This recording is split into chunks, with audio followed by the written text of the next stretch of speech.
Good afternoon, everyone, and welcome to our weekly newsletter hit with me, Rupert, one of the hosts on Climate Transformed, and with me as ever is Paul Craig, our great founder. How are you, Paul? Our great founder. Well, I've moved up in the world. Not feeling overly great. Well, actually, I should feel great. It's a beautiful day in London. We've had a relatively quiet week, which has allowed to work on some operational things. Guys, we're not going to tell you how the sausage gets made here at Climate Transformed, but that is what we have been working on. And we get back to the sort of nose to the grindstone next week with Rupert, six events next week. 6 events over 5 days, which if we exclude our mobility event back in February, I think will be a new record for us in terms of just climate transform content. So yeah, lots going on, and quite a lot actually from the sustainable finance space. And Paul, do you want to dive in and tell us about Monday's event? Brent Burnett and Paul Yelt from Hamilton Lane, and Hamilton Lane's probably the biggest sort of real asset fund that no one knows about. So it's a Philadelphia-based fund, $840 billion under management, a lot of work in infrastructure. And look, one of the things that we do really well, I'm very proud of, is really getting into the weeds.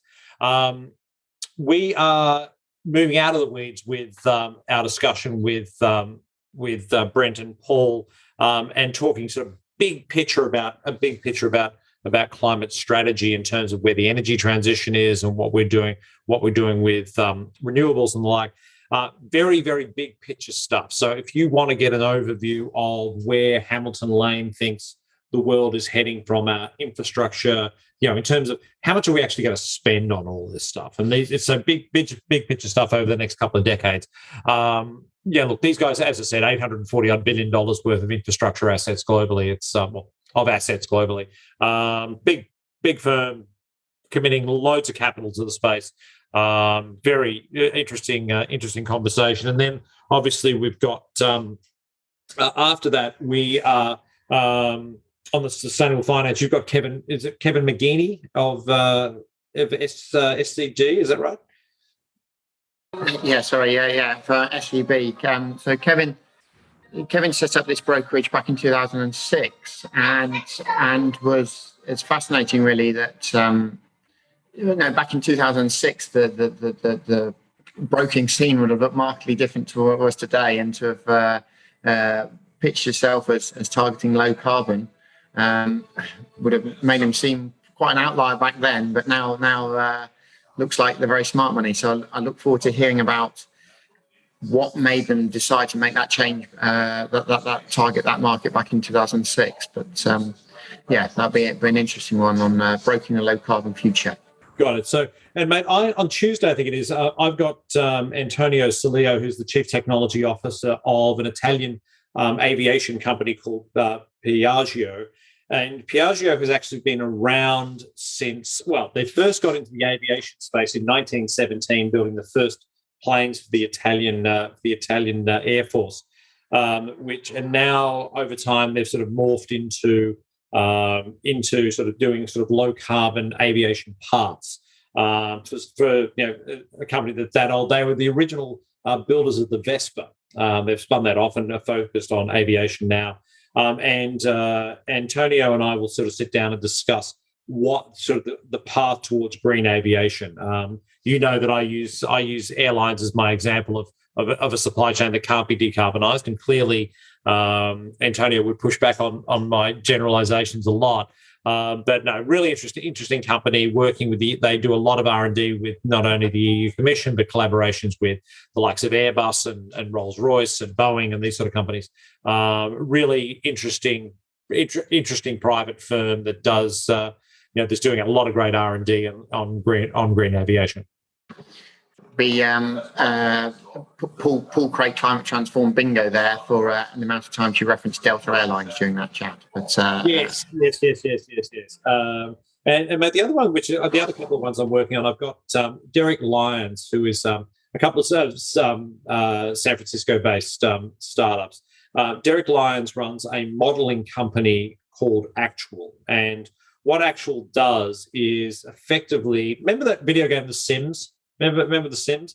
So basically what they've taken a model like The Sims, but build out this for for supply chain modeling, and really cool business that allows for visualization of supply chain modeling. So obviously, if you're not going to be able to know where you're going unless A, you plan it, and B, you can count it. And Actual is a startup that is doing work in both of those areas. And then I've got Graham Rinn, who is from RoadRunner Recycling. They are Pittsburgh based, if I remember correctly, not San Francisco based. But Graham started this company as a means of using data to optimize recycling. But again, we talk all the time that everywhere you look, there's $1 billion business. Recycling is probably a $50 billion annual business in the United States alone. And one of the things that Graham and his team do is go in and look at a company and try to optimize the recycling capabilities of a particular company. Recycling is one of those things which, sexy and recycling are not the two words you think have in common, but this is so important. And Graham's role is to increase sort of the dirty little secret in recycling that that at the moment the majority of recycling stuff that's recycled ends up in landfills, right? Because it doesn't reach standards and it's not sorted correctly. The great debate of what do we do with pizza boxes? Do we recycle pizza boxes? It really depends on what part of the world you're in. Do they recycle pizza boxes in the UK? It's something I actually follow, but I think it's like obviously the pizza box itself is recyclable, but then as soon as it's had a pizza in it, it becomes pretty much impossible to recycle. You can't recycle, right? So because of the grease factor. And I think, just on that, I think that's a bit of one of these sort of sham. This sort of we have where we put stuff in our green recycling box and think we're doing good, but actually, when you think that certainly here in Waltham Forest on the edge of London. You just have one recycling bin for everything. Well, it's very tough to believe that any of that really gets properly sorted and gets effectively used and has a second life. But our conscience is clean because we chucked it in the recycling bin. Yeah, and it's not that.